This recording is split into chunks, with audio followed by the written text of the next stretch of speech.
Before we begin, don't forget to like, share, and subscribe to this channel for more true crime and prison documentaries. Rikers Island, one of the most feared jail complexes in America. A place where survival means navigating gangs, violence, overcrowding, and corruption. For decades, its name has echoed with horror stories. But what really happens behind those walls? Today we uncover the dark truths of Rikers, stories of power, pain, and survival inside New York City's most notorious prison. The very mention of Rikers Island evokes dread. Located on the East River between Queens and the Bronx, it is not just a jail but a world unto itself. The complex stretches across more than 400 acres, with multiple facilities housing thousands of detainees. Unlike state or federal prisons, most people at Rikers are not convicted criminals serving long sentences. They are pretrial detainees, men and women awaiting trial, often because they cannot afford bail. Others serve short sentences for misdemeanors. Yet despite this, many describe Rikers as more brutal than the maximum security prisons upstate. From its opening in the 1930s, Rikers was supposed to replace the old, crumbling jails of New York City with a modern solution.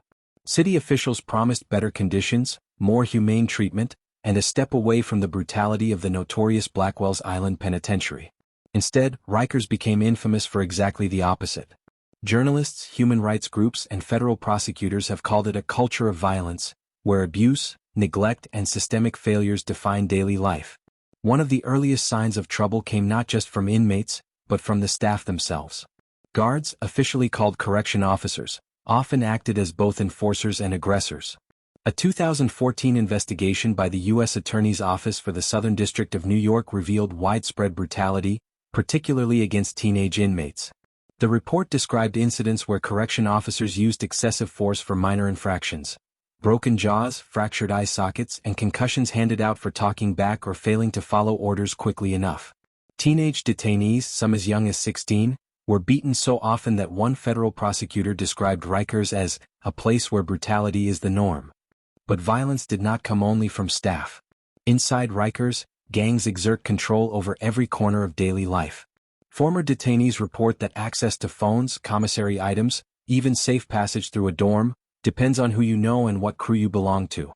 A new inmate without protection can quickly become a target, pressured into joining a gang, forced to pay rent in food or cigarettes, or used as a pawn in larger turf battles. Refusal often leads to beatings or worse.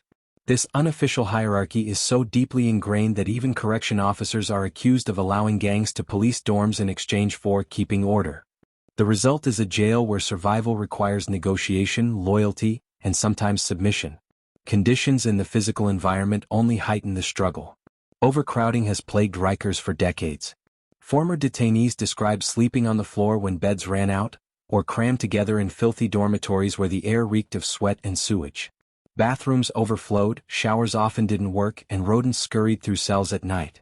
For families, hearing about these conditions was devastating. Parents of teenagers locked inside Rikers often describe the jail as a death trap. Lawsuits and testimonies show how even short stays led to lasting trauma, panic attacks, depression, and nightmares. A young man who spent less than 3 months at Rikers later told the press, "I felt like I left my mind in there.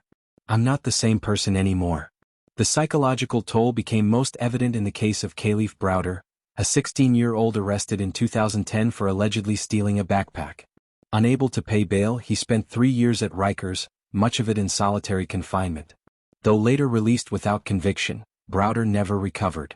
His suicide in 2015 brought international attention to the human cost of pretrial detention at Rikers, and raised the haunting question: how many other stories like his remain unheard? The Browder case and the 2014 federal investigation forced New York City into reform. Officials announced changes, including ending solitary confinement for juveniles and promising better mental health services. Yet, critics argue that reforms often amounted to little more than band-aids on a collapsing system. Violence, corruption, and neglect continued to dominate headlines in the years that followed. Rikers Island, once envisioned as a modern correctional facility, had by the 21st century become a symbol of systemic failure. For those inside, every day meant a fight for survival, whether against gangs, guards, or the crushing weight of despair. And for those outside, the island stood as a mirror, reflecting the failures of America's broader criminal justice system. Life inside Rikers Island does not move according to official rules written in handbooks or posted on bulletin boards. It runs on unwritten codes enforced not by wardens, but by the gangs and cliques that dominate the complex. These groups operate with remarkable organization, filling the gaps left by a broken system. For new arrivals, survival begins the moment they step into a dormitory. Former detainees often describe the same ritual. Once assigned to a housing unit, the welcome begins. Inmates are sized up, their charges whispered about, their strength and alliances tested. If you arrive without connections, you may be told to hand over your shoes or commissary food as a form of rent. Refusal often leads to a group beating known as a $150, slang for being slashed across the face, leaving a scar that requires 150 stitches. At the center of this system are gangs like the Bloods, Latin Kings, Crips, Trinitarios, and Nitas. Their influence stretches beyond the yards and dorms, reaching into phones, commissary lines, and sometimes even guard assignments. Control over a single dorm can mean access to phones and food, a revenue stream worth thousands of dollars each month. Detainees report that to make a call, they often needed permission from whichever gang controlled the phones that week. Unauthorized use could lead to immediate punishment.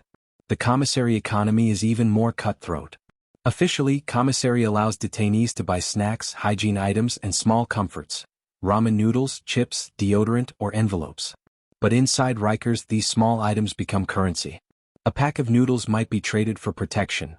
A honey bun can buy a favor. In a place where cash doesn't circulate, commissary becomes the backbone of an underground economy. Gangs often control who gets access and at what price. Former inmates testify that weaker prisoners are sometimes forced into food extortion, giving up their commissary in exchange for safety. But survival isn't just about gangs and food. It's about navigating violence that can erupt without warning. The 2014 U.S. Attorney's report revealed that correction officers often looked the other way, or worse, allowed gang leaders to maintain control in exchange for relative peace. In practice, this meant officers sometimes let gangs run dorms, so long as there were no riots or large-scale disruptions. One federal prosecutor described it bluntly: the inmates run Rikers. The guards just live there. This dynamic creates a unique paradox. To survive, you must adapt to the rules of the inmates: when to speak, when to stay silent, where to sit in the day room, even how to shower. Something as small as sitting on the wrong bed can trigger a beating. In one testimony, a detainee explained that in his dorm, every bunk belonged to someone, and newcomers had to buy in with commissary or favors. Sleeping in the wrong spot without permission was considered disrespect, often met with violence. For younger detainees, the dangers are magnified. Before reforms ended juvenile solitary confinement, teenagers often faced the same environment as adults. They were easy targets for exploitation, forced into fights for entertainment, or pressured to carry out attacks for gang leaders. Reports from the New York City Board of Correction in 2014 described incidents where teens suffered broken bones, concussions, and long-term trauma, all inside a system meant to rehabilitate them. And then there is the mental toll. To live day after day in such conditions is to exist in a state of constant tension. Former detainees describe sleeping lightly, one eye open, always alert for the sound of a fight breaking out nearby. Some learned to fake madness, walking erratically, shouting nonsense, to avoid being targeted. Others became withdrawn, eating and sleeping as little as possible to stay unnoticed. Psychologists studying Rikers have repeatedly warned of the toxic stress created by overcrowding, intimidation, and violence. The effects of this stress ripple outward beyond the gates of Rikers. Families who visit often leave shaken by what they see: bruises on their sons, hollow eyes, whispered warnings. Parents have testified at city hearings, calling Rikers a torture chamber in our own backyard. Lawyers for detainees argue that the system not only punishes the accused before conviction, but breaks them in ways that make re-entry nearly impossible. One of the most striking realities is that survival inside Rikers is rarely about guilt or innocence. It is about adaptation. Many detainees are there simply because they cannot afford bail, sometimes for charges as minor as shoplifting or fare evasion. Yet once inside, they must navigate the same dangerous politics as men accused of violent crimes. In this sense, Rikers functions less as a temporary jail and more as a trial by fire. Inmate memoirs and court testimonies describe the same grim lesson. At Rikers, you don't survive by being strong. You survive by being smart, knowing when to fight, when to pay, and when to disappear into the background. Those who fail to learn these lessons quickly risk becoming another statistic in the long list of injuries, hospitalizations, and deaths that mark the history of Rikers Island. If gangs rule the dorms, then the correction officers of Rikers rule the bridges, gates and passageways that connect them. But far from being neutral enforcers of order, many officers have been accused of fueling the very chaos they were sworn to contain. For decades, reports, lawsuits and federal investigations have painted the same picture: a jail where violence is not the exception but the rule. The 2014 investigation by the U.S. Attorney's Office in Manhattan remains one of the most damning official accounts. After interviewing hundreds of inmates and staff, reviewing medical records and inspecting internal logs, prosecutors concluded that Rikers was plagued by a deep-seated culture of violence. This wasn't limited to inmate-on-inmate assaults. The report revealed a disturbing pattern. Correction officers routinely used excessive force, especially against teenagers. One example cited was the use of pain compliance techniques that included punching, kicking, and slamming detainees into walls. These were not responses to life-threatening attacks. In many cases, teenagers were beaten for minor infractions, being slow to follow an order, talking back, or refusing to hand over a piece of contraband. Medical records told the story in cold detail: broken jaws, fractured orbital bones, concussions, and deep lacerations. Officers often justified these assaults as necessary for safety. But federal investigators found that reports were falsified, witnesses silenced, and official records manipulated. In one case, surveillance footage showed a 16-year-old being thrown to the ground and repeatedly punched, even as he lay motionless. The officer's written report, however, claimed the teen had resisted violently. Investigators concluded that the violence wasn't about safety, it was about control, intimidation, and punishment. This pattern extended beyond teenagers. Adult detainees also reported being victims of cell extractions, where teams of officers in riot gear stormed a cell, beating the occupant with batons and fists before dragging him into a hallway. Though some extractions were justified, many appeared retaliatory. In lawsuits filed by former detainees, men described being assaulted for filing grievances, refusing to pay bribes, or simply challenging an officer's authority. The brutality was not just physical. Former officers who turned whistleblowers testified that some staff encouraged fights between inmates, either as entertainment or as a way to keep gang leaders appeased. Others claimed officers smuggled in contraband, from cell phones to drugs, often for a cut of the profits.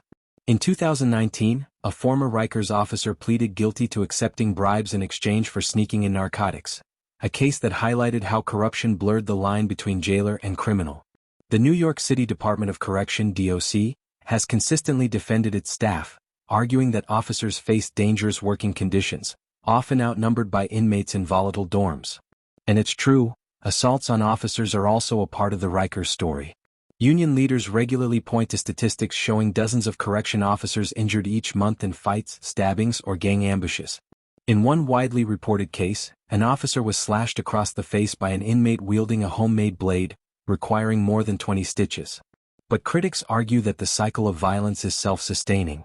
Brutality by officers breeds resentment, which leads to retaliation by inmates, which then justifies more crackdowns.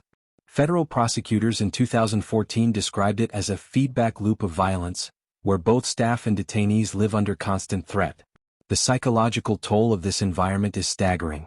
Inmates already suffering from mental illness, a population that makes up nearly 40% of Rikers detainees according to city data, are often the most vulnerable. Advocacy groups like the Vera Institute of Justice and Human Rights Watch have documented cases where mentally ill detainees were beaten rather than treated, their symptoms interpreted as disobedience. A tragic example was Bradley Ballard, a mentally ill man who died at Rikers in 2013 after being left in his cell for days without medical care, restrained and ignored. His death became a rallying cry for reform advocates. The pressure on the city mounted after these stories broke. The U.S. Attorney's report, combined with lawsuits and public outrage, forced the Department of Correction to announce sweeping reforms.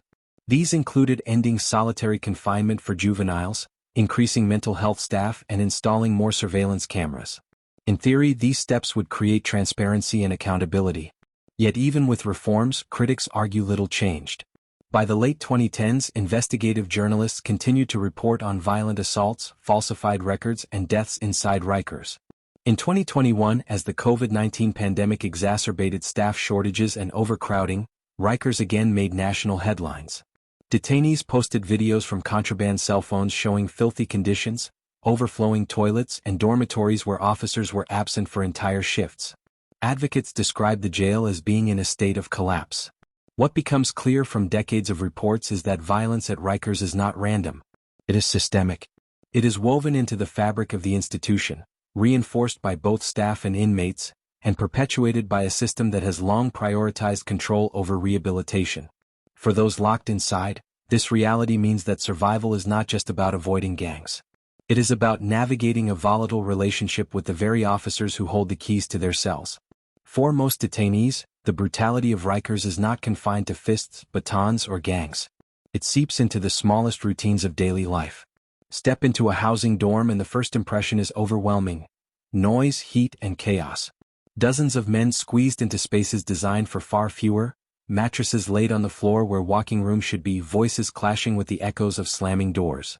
The air is thick, sometimes with the stench of sweat, sometimes with the reek of sewage from bathrooms that rarely work properly. Former detainees paint a picture of neglect that corrodes both body and spirit. Toilets overflow for days before being fixed. Showers lack hot water or worse, don't function at all. Vermin are a constant presence. Rats darting between beds, roaches scattering across the walls at night. A 2015 inspection by the New York City Board of Correction documented conditions that matched inmate testimony. Filth, overcrowding, and poor ventilation creating a breeding ground for disease. Food, too, becomes part of the struggle. Official meals are notoriously inadequate. Watery soup, cold sandwiches, and trays of mush that many detainees describe as inedible. Former inmates recall that food was often served spoiled, with moldy bread or meat of questionable origin. For those without commissary money, the official meals might be the only option, forcing men to choke down food that made them sick just to keep hunger at bay. One detainee told reporters, "Every bite was a gamble. Sometimes you kept it down, sometimes you ended up in the infirmary." This environment doesn't just create discomfort. It creates constant tension. Imagine sleeping on the floor of a dormitory, surrounded by dozens of other men, your possessions tucked under your body so they won't be stolen. Fights can break out in an instant, sparked by a dirty look, a stolen snack, or simply someone being in the wrong place at the wrong time. Every sound becomes a potential warning. Sleep is shallow, meals are rushed, and privacy is non-existent. For women at Rikers, housed at the Rose M. Singer Center, conditions carry their own horrors. Reports from advocacy groups highlight inadequate medical care, including neglect of pregnant women and survivors of abuse. Lawsuits have detailed cases of sexual misconduct by staff, where female detainees were coerced into silence under threats of retaliation. While less publicized than the violence in male facilities, the stories from Rikers Women's Jail reveal the same core problem: a system that dehumanizes those in its custody. The psychological toll of living under such conditions cannot be overstated. Mental health professionals who have studied Rikers describe an environment where stress and trauma are constant companions. Inmates experience symptoms of post-traumatic stress disorder after even short stays: nightmares, flashbacks, hypervigilance. The suicide rate among Rikers detainees has historically been higher than that of the general jail population nationwide, reflecting the depth of despair many feel inside. The case of Kalief Browder remains a haunting example. Arrested at 16 and unable to pay $3,000 bail, Browder spent 3 years at Rikers, much of it in solitary confinement. He endured beatings from both inmates and guards, starvation diets, and the crushing weight of isolation. When he was finally released, the charges against him dismissed, he carried the scars of his experience.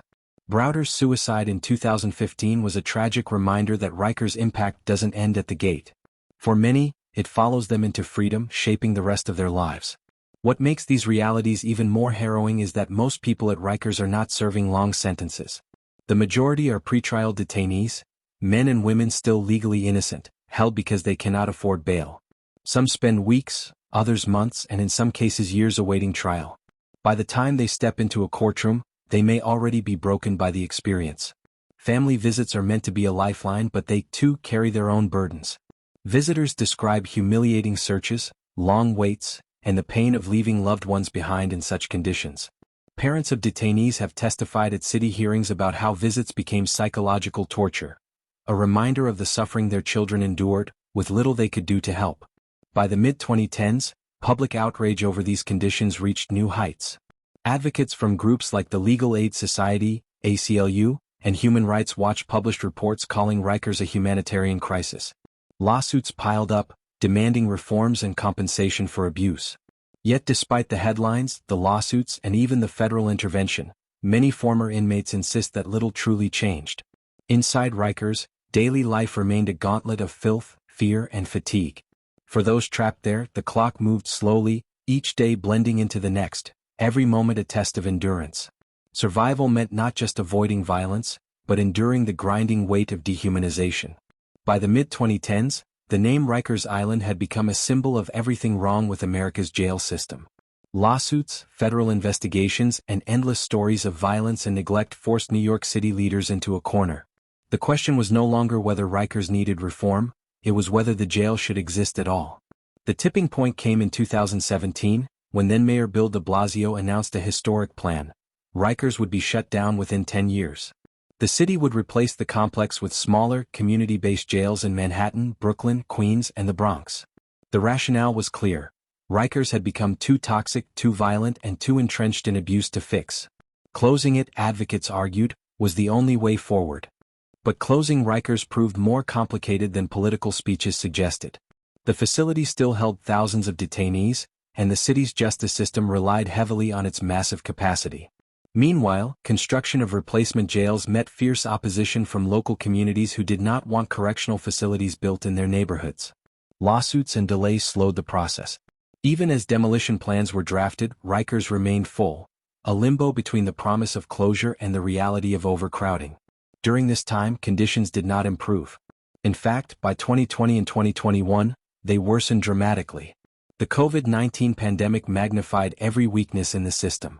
Staff shortages left dormitories unsupervised for hours. Sick detainees languished without medical care. Families and lawyers reported that inmates were left in cells without food, water, or basic sanitation. At least 16 detainees died at Rikers in 2021, many from preventable causes such as suicide, untreated illness, or overdoses. Advocacy groups called it a humanitarian disaster. The federal government once again stepped in. A court-appointed monitor, overseeing reforms at Rikers since 2015, issued scathing reports describing ongoing violence, poor management, and systemic neglect.